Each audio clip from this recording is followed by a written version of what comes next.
The one and only Dino Babers joins us. EMAC down there, Taylor Tannenbaum. All right, Coach, how we doing? Good. Life how good? You guys? Life is good. I tell you, you did a nice job with the press conference. Everybody feels good this time of year, though, don't they? Everybody's 0-0. Undefeated, baby. But you know what? You got the big man. He looks good. Garrett Schrader. I know everybody's talked about his health and so forth. And I said this the other day on the show. I said, you don't realize how big he is until you stand beside him. As a grown man, you've got a quarterback. You know what? It really is amazing. And no matter how big, they look at it and they don't believe it. And then all of a sudden, when you see the DB, when he's running and the DB runs up on him and goes, whoa, objects are bigger than what they appear. Yeah. This is not a mirror. Yeah, he casts a shadow. There's no doubt. I know he had a different vantage point this spring, watching from the sideline as he dealt with injury coming back from surgery. What did you see him learn, and how did he grow from doing things from that vantage point as opposed to being under center all spring? You know, I've seen this before. When I was at Bowling Green, we got into a game with actually Coach Braum when he was at Western Kentucky. I want to say this is right. And lost our starting quarterback, Matt Johnson, in the first game. And then Matt got an opportunity to watch. And I really think it changed his career. He went on to have a fantastic senior year the next year, and we won championships and whatnot. I really saw a lot of growth from Garrett being the graduate assistant, being that coach on the field for the other quarterbacks, going to the meetings and wanting to be out there, and then watching things get covered and going to the field and not seeing maybe the success as fast as he wanted to see it. And then also the way he tutored the other quarterbacks and getting that growth to try to get them to be better. I think it was one of those moments, and hopefully it's going to show up in his senior year here with the Cuse. Coach, I'm going to take it off the field for just a second because I got to speak with Marlo Wax a couple of weeks ago, and he told me a story about how you came marching into the weight room, no warm-up, didn't tell anybody, you got underneath the bar, and you were throwing around 315 like it was nothing. What the heck were you thinking, first of all? Well, it wasn't quite like that, although the last number is accurate. It was the day before my real birthday because some people like to think my birthday's in June. But it was July 18th, and the team had just got through conditioning. And you know how sometimes you got some guys that are kind of looking at you cross-eyed? That's right. Yeah, and I'm like, why are you looking at me like that? Well, Coach, you're blah, blah, blah. You're going to turn this. You're this old. I'm like, I'm not old. I'm just drawn that way. Right. I'm not old. So then I just kind of went in the weight room and just let them know exactly how young I am. That's right. I thought I did okay. You did. That's what I heard. That's what he said. That's what he said. How about this defense, man? Because you lose, an unbelievable piece in Michael Jones, a guy that's been a great leader, ball player, all kinds of production. But you have some more daddies back. I'm looking at that depth chart, that roster, and I'm like, there's a guy, there's a guy. What can we come to expect having the godfather of the 3-3-5 back from this defense this year? You know, first of all, Rocky Long's going to do an amazing job. I was watching Marlo in an earlier interview talk about him. And they asked him to compare him to Tony White. And there's a lot of similarities, but then there's total differences because you're talking about two different generations of men. But the defense is going to get a little surprised because spring ball is a little bit different than the fall. They haven't seen what I have seen with that Coach install book Long. a little thicker? Well, it's not so much the install book. Let's just say from an emotional stimulation, motivation, speaker that they're going to get the true Avenger. They're That's good. A little shock and awe. Thor after the lightning hits the hammer type thing. But it's going to be awesome. It really is. But we got some guys back. I really believe the key to the defense is going to be the guys that we've lost last year.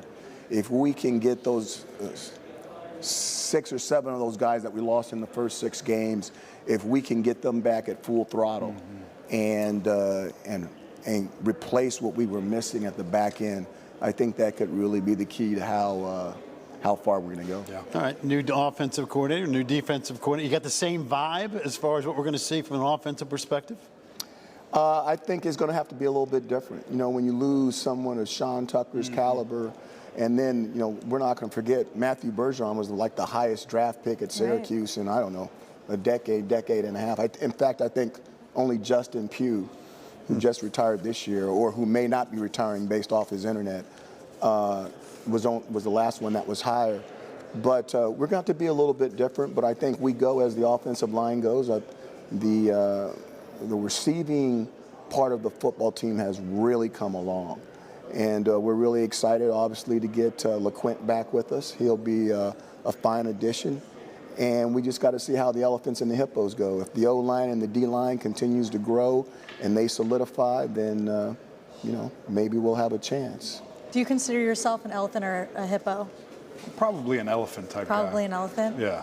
Yeah. I think so. Elephants are, when they get together, they say the lions are king of the jungle. The lions aren't going to party when the elephants are all Elephants are shoulder the to shoulder. wise ones. They're the wise ones. They're like, So well, that the makes elephants sense. are partying, we'll just hang out right here. That makes sense. One of the young men you brought here today is Arondé Gadsden. He was just on the stage after you, and I know, obviously, he has a dad who played football. Yeah, He's Miami probably harder on himself than anybody else, right? But how have you challenged him after such a spectacular year last year? I know his star's expected to shine even more this year. I got a chance. We really don't, Mr. Gadsden, we really don't get to see each other a lot. And he came up to me after the spring game, and he said some things to me, Coach, boom, boom, boom, boom, boom. And it's a private conversation. Yeah. And I just looked at him, and in a very honest way, man to man, like, we'll do way better than that. Yeah. Because Arondé is a big part of what we are. Right. And for us to be successful, he needs to be successful. And if he is not successful, that means everybody else better be so successful that it doesn't matter, because the Ohana's moving in the right direction anyway. So, is he a tight end? I think he's a tight end. Other people think he's a wide receiver. Let's just all say he's a football player. He's an OG. He's an OG. That's and it. the OG needs to touch the ball. Coach, staying on that with Arondé, and knowing how special he was last year, how unique in the positions that you guys put him in last year, how this year will you do that where he's going to be Waldo, right? Everybody's going to know where he is, pointing him out, cloud coverage over the top, double teaming him. How can you, I guess, get more opportunities for him, knowing that's coming?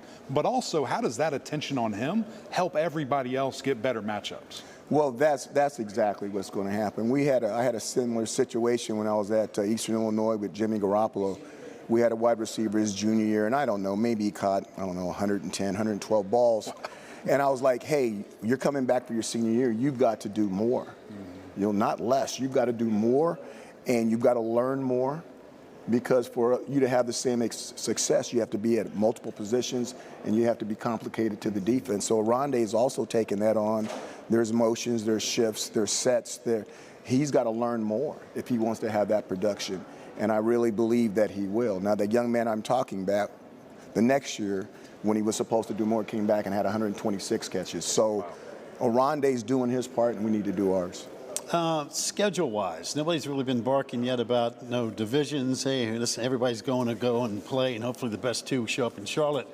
But I looked at your schedule, Coach, and I know you can't change it, but I see North Carolina, Florida State, and Virginia Tech back to back to back. What's your thoughts? We got, I see it this way, with the schedule that we've been dealt, that if we win enough and we're in the Final Four, nobody should be crying that we shouldn't be there. That would be accurate. Everybody should be on the boat sailing with us. I mean, that schedule is no joke, but the heart is what makes it fun. The lack of divisions now, how does that ultimately affect Syracuse football, in your opinion? Just the fact that we're getting away from that now, and especially with the foreseeable future will be a 12-team playoff. I thought one of the biggest things that happened in my career was going to Baylor. And I was in the Big 12 when they dropped divisions. And when we were in divisions, we were playing Oklahoma and Oklahoma State and Texas A&M and Texas, and I want to say Texas Tech. I want to say that was our division. Right. And we never got to play all the teams on the other side. And then in the middle of that, all that happening, we dropped conferences and put everything together. And if you really tie the turnaround to Baylor, besides the great job that Coach Briles was doing at the time, I think that really had a big part of it. When you had an opportunity to play the Kansas States, the Iowa States, Missouri, those other teams that you never got an opportunity to go play. So I would imagine if, history had a way of repeating itself, taking the Atlantic Division and then mixing it up with the rest of the conference, I would like to think that it would be positive, not a negative. Coach, kind of sticking on your schedule and really just looking at your team, you start 6-0, world beaters, ranked, all this expectation and things to keep moving on. Don't finish the way that you want to. How have you emphasized that this offseason? How will you make sure that that isn't a thing that happens for Syracuse football again? You know, you never want that to happen, but once again, based off of what's going on with name, image, and likeness, transfer portal, and stuff like that, it's really difficult for a lot of teams to keep a solid 44. You just, you know, you've got 22, 23, 25 guys that are really there, and then if guys aren't seeing their opportunities, they're transferring and they're going to other places. I think that's happening in a lot of places. Those guys that are coming up normally have the athletic ability, but they may not have the size if they're an O lineman or a D lineman, and if they're a scale kid, they don't have the experience.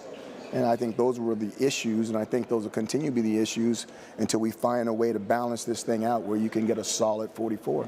Some teams have it, but a lot of teams don't. You know, like we've heard so many coaches talk about the tampering. We've talked about name, image, and likeness, transfer portal. Do you get a sense it's getting better, or is it just even crazier than we can even imagine? You got a front row seat here. I'm ready for us to settle down and let's set some rules and let's everybody play by the same rules. And then once the rules are set, people can decide whether they want to play by them or if they want to take their ball and go home. But I'm looking forward to that day. But before we brought you on set, we rolled that little video with some of your one-liners because you're known for some of your quotes. And you mentioned you'd only been on 2 roller coasters in your life. We're in Charlotte, North Carolina right now. And just up the highway is Carowinds. There's an amusement park. How much would it take to put you on a roller coaster before you head back to Central New York? Like, what would it take to get you on your 3rd? That's not happening. Nothing. There's no bribe that you would take. This is my 39th year in coaching. I'm on enough roller coasters as it is during the fall. I don't need to get on one before I start. How about if I tell you that roller coaster Taylor's talking about, the beams fell off of it about a month ago. Is that the one that had the cracks in it when the thing was going That's right down the street for you. Taylor. Listen, the part I left out is I was going to hop on next to you. So I'm along on this ride with you. Not with a crack. Noted. Not a daredevil. Got it. No. Got it. The older you get, the smarter you get, isn't it, Coach? That's kind of, I'm with you on that. It's like, I don't need the aggravation. I named the 2 that I mean, they're big time roller. They're spooky now, so that's it. And I do want to say, speaking of getting older, happy belated birthday. You're the 19th of July. I'm the 18th. Oh. So I knew, Coach. No wonder. I knew. Okay, punch out. There you go. Cancer. Cancers. Cancers are the good ones. We take care of our homes. Exactly. There you go. You're good to us. We're good to you. If not, And we take our home with us on our backs. Nailed it. Real quick, give me a surprise player or 2. Keep an eye on. You know, it gets me in trouble with guys. I know. I do like that. We try this every time. You know enough now with this roster. Give me a surprise player or 2 here. Okay, here you go. 2 most influential players on the team. You ready? Don't give me the punter and the kicker because I know that's what you went with the last time. Our punter. Okay, Brady, our place kicker. You know, You knew. I asked you that the last time you were on. I said, And what did I say? You went kicking game on me, and I'm thinking by now, after you're pumping all that weight, you're not on a roller coaster, you're dapper. I thought you'd come in here and say, "Pat, guess what? I got this offensive lineman you won't believe."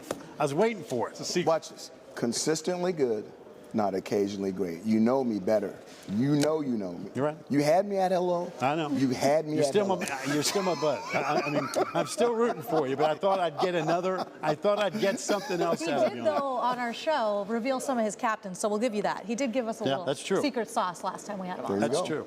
You get a pass. Listen, stay healthy, all right? Stay healthy is the key. You got it. Appreciate There's Dino you, Coach. Babers Thank taking you, care guys. of business. We come back.